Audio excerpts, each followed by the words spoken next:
반갑습니다. 통합각 핵심 정리 영상입니다. 간결하고 빠르게 하겠습니다. 이 영상을 찍는 이유는 1반부터 8반까지 수업이 좀 완벽하게 똑같지 않기 때문에 마무리 정리를 해주는 거고요. 그래서 이 영상을 안 보더라도 수업 내용만 잘 인지하고 있으면은 시험 치는데 큰 무리는 없습니다.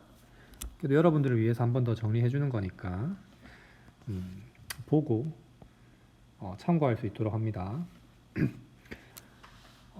이때까지 우리가 배운 내용을 돌아보면서 중요한 내용만 체크를 해줄 건데 사실 뭐 특별하게 찝어주는 건 아니고 페이지를 보면은 30페이지부터 31페이지, 32, 33, 34 이런 식으로 모든 페이지마다 중요한 내용들이 있어요. 그래서 그것들을 좀 보겠습니다. 원자랑 원소랑 분자를 구분할 줄 알아야 되고, 원자는 개수고 원소는 종류고 분자는 물질을 이루는 가장 작은 입자이면서 공유 결합을 한 물체만 분자라고 부르더라. 이온 결합한 물질은 분자라고 부르지 않더라 이야기를 했었고, 주기율표에 대해서 좀 볼 텐데 주기율표에서 알아야 될 건 당연히 주기와 족을 알아야 되는 거고요.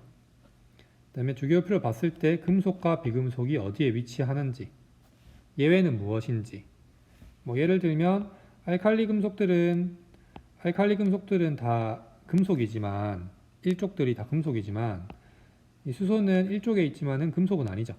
비금속이란 말이에요. 그런 예외를 좀 알아둬야 됩니다. 그래서 그 다음에 비활성 기체들은 전자 껍질이 8개씩 다 채워져 있지만 헬륨 같은 경우에는 2개만 채워져 있죠. 2개라고 할지라도 다 채워져 있는 거니까, 그래서 그런 예외들 좀 체크해 주시고 1번, 2번 친구들 조금 신경을 써주면 되겠고요. 그래서 1쪽과 17쪽과 18쪽의 특성을 잘 알고 있어야 되고, 특히나 우리가 외워야 될 것이 오른쪽 1번부터 20번까지입니다. 그래서 빠르게 적어보면 노래 불러야 되죠. 수헬리백 붕탄 질산플레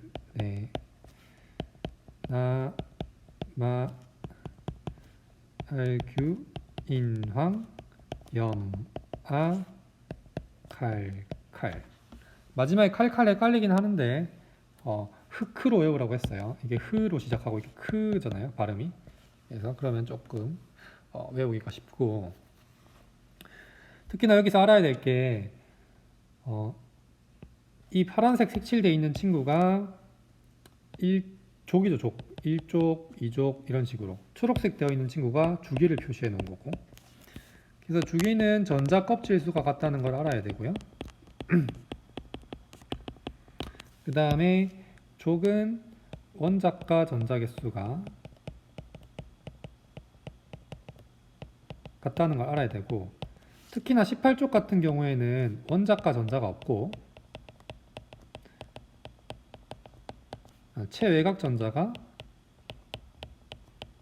있다라고 설명했어요. 18쪽 친구들은 안정하기 때문에 화학 결합에 참여하지 않는 전자들이고, 그래서 원자과 전자라고 하기에는 부적절하다 이야기를 했습니다. 위에 적혀있는 플러스 1, 플러스 2, 플러스 3, 마이너스 3, 2, 1들은 이온화 될 때 전자들을 얼마나 주고받는지에 대한 내용이었어요. 그래서 원자과 전자가 결정하고, 원자과 전자가 이런 것들을 결정하기 때문에 같은 족 친구들은 화학적 성질이 비슷하다라고 이야기를 했습니다.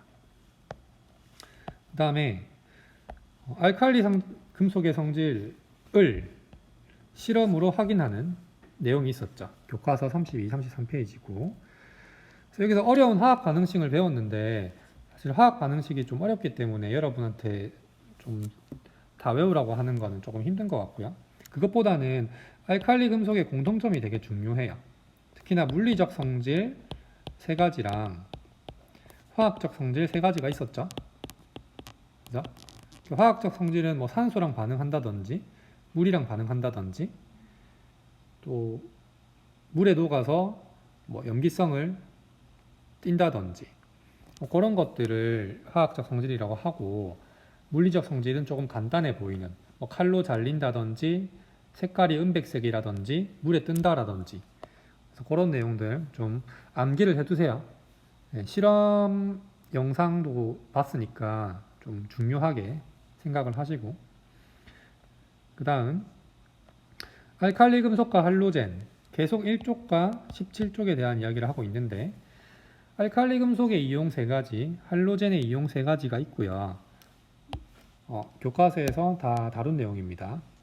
특히나 여기서 보통 비활성 기체가 아니고 할로젠이 보통은 기체란 말이에요. 근데 상처 소독약에 쓴 아이오딘은 고체입니다. 옛날에는 아이오딘을 요오드라고도 했어요. 요오드. 그래서 뭐 포비돈에 있는 그 아이오딘이거든요. 상처 소독하고 빨간 약. 그래서 요거 조금 알아두면 좋을 것 같아요. 항상 문제로 나올 수 있는 거는 예외적인 것들이거든요. 그러니까 뭐 너무 뻔한 것들 말고 조금 튀는 애들이 시험에서는 좀 중요한 포인트가 될 수 있다라는 이야기고, 그리고 원소들의 주기성이 나타나는 까닭에 대해서 종이 치네요. 까닭에 대해서 보면은 첫 번째 원자의 구조를 배웠고, 원자 핵과 전자들로 이루어져 있고, 특히나 원자 핵에 있는 양성자 수가 우리는 원자 번호고, 원자 번호, 특히나 양성자 수가 전자 수랑 같죠. 왜냐하면 원자 자체가 중성이기 때문이에요. 그래서 원자의 구조를 알고 있고, 그 다음에 나온 것이 보어의 원자 모형인데, 보어의 원자 모형은 전자 껍질이 2개, 8개, 8개, 8개 이런 식으로 채워진다라는 이야기였어요. 그리고 나온 게 1쪽부터 18쪽까지의 원자의 전자 배치. 교과서에 다 있는 그림입니다. 그래서 원자과 전자수가 같은 족끼리 같더라. 그래서 같은 족끼리는 화학적 성질이 비슷하더라 라는 이야기까지 했어요. 그래서 원자과 전자가 이동하여서 마치 18쪽의 형태를 띠고 싶어 하기 때문이야. 그래서 전자 껍질을 가득 채우고 싶어 하기 때문에 반응이 일어나는 거고, 화학 결합이 일어나는 거고, 그래서 화학적 성질이 비슷하더라. 그런 이야기였습니다. 그 다음에 공사, 화학 결합을 하는 이유와 종류 2가지에 대해서 배웠어요. 그래서 화학 결합이 형성되는 까닭은 지금 밑에 보이는 헬륨이나 네온 같은, 아르곤 같은 비활성 기체 18쪽 친구들과 비슷한 모양이 되고 싶어서야. 그러니까 전자 배치가 같아지려고 하는 거죠. 네. 그래서 이거를 조금 어렵게 문제에서는 다루는데, 오른쪽 볼게요. 오른쪽을 보면은 수소나 리튬이나 베릴륨이나 붕소 같은 친구들은 헬륨처럼 되려고 해요. 수소는 하나 받아서, 리튬은 하나 버려서, 베릴륨은 2개 버려서, 붕소는 3개 버려서. 잘못 그렸다. 이런 식으로 해서 결국 헬륨의 전자 배치를 따라 하려고 합니다. 이게 안정한 상태이기 때문에 그렇고, 나머지 친구들도 마찬가지예요. 나머지 친구들도 초록색인 친구들은 네온처럼 되려고 하고, 주황색인 친구들은 아르곤처럼 되려고 합니다. 그래서 이온화가 될 수도 있고, 또는 공유 결합을 하면서 전자 배치가 18쪽처럼 되려고 한다. 그거를 알아두시면 되겠습니다. 그 다음에 중간에 있는 14족 친구들은 내가 체크를 안 한 게 주거나 받을 수 있기 때문에 애매해서 그냥 체크를 안 해놨어요. 그래서 얘네들은 약간 케바케이기 때문에 굳이 안 했고, 자, 거의 마지막입니다. 화학결합의 종류는 이온결합과 공유결합이 있는데, 이온결합은 금속과 비금속, 금속이 전자를 주고 비금속이 전자를 받죠. 공유결합은 비금속과 비금속의 결합인데 비금속들은 전자를 다 필요로 합니다. 그래서 이 친구들은 전자를 다 필요로 해요. 근데 비금속과 비금속이 서로 전자를 줄 수가 없으니까 공유하게 되죠.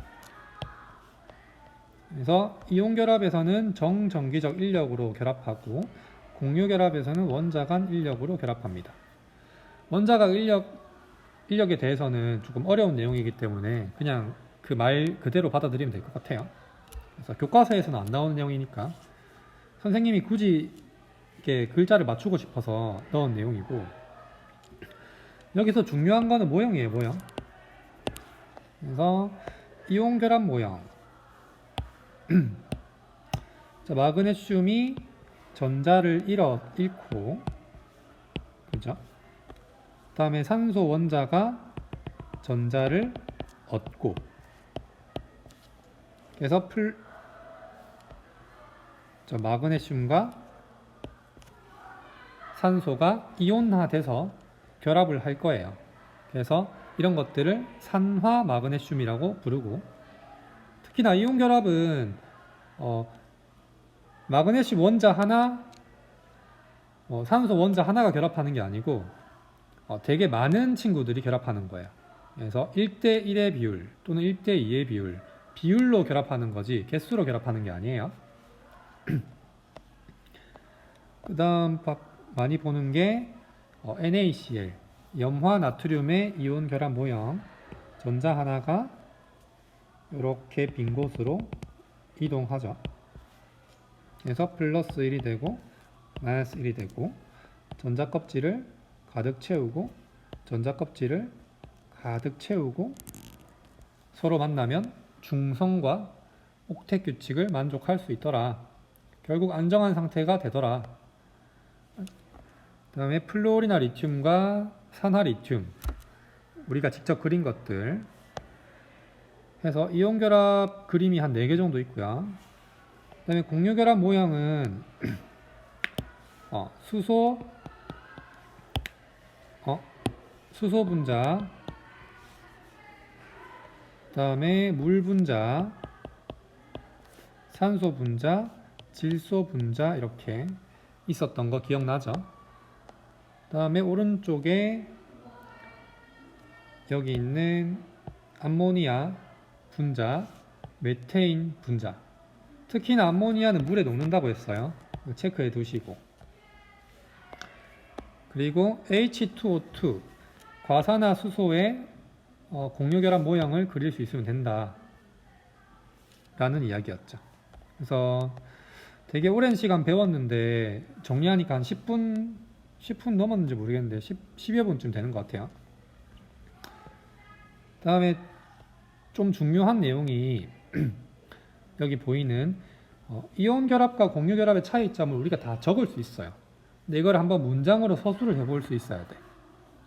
그 전자를 주고받고 전자를 공유한다는 사실을 좀 문장으로 적어줄 필요가 있겠고, 그 다음에 금속과 비금속이 이온 결합하는 이유. 금속은 전자를 주고 싶어하고 비금속은 전자를 받고 싶기 때문이죠. 그 다음에 비금속과 비금속이 공유 결합할 수밖에 없는 이유는 둘 다 전자를 받아와야 되기 때문이에요. 그런데 줄 사람이 없으니까 공유라도 하자는 거지. 그래서 그거를 조금 혼자서 적는 연습을 해보면 좋겠습니다. 여러분 이렇게 해서 물질의 규칙성에서 주기율표랑 화학 결합에 대해서 배웠어요. 그래서 시험 준비 잘 하시고 질문 있으면 뭐 유튜브 댓글로 하면은 좋을 것 같아요. 모두가 보니까. 네, 고생했습니다. 여기까지 해서 마무리하겠습니다.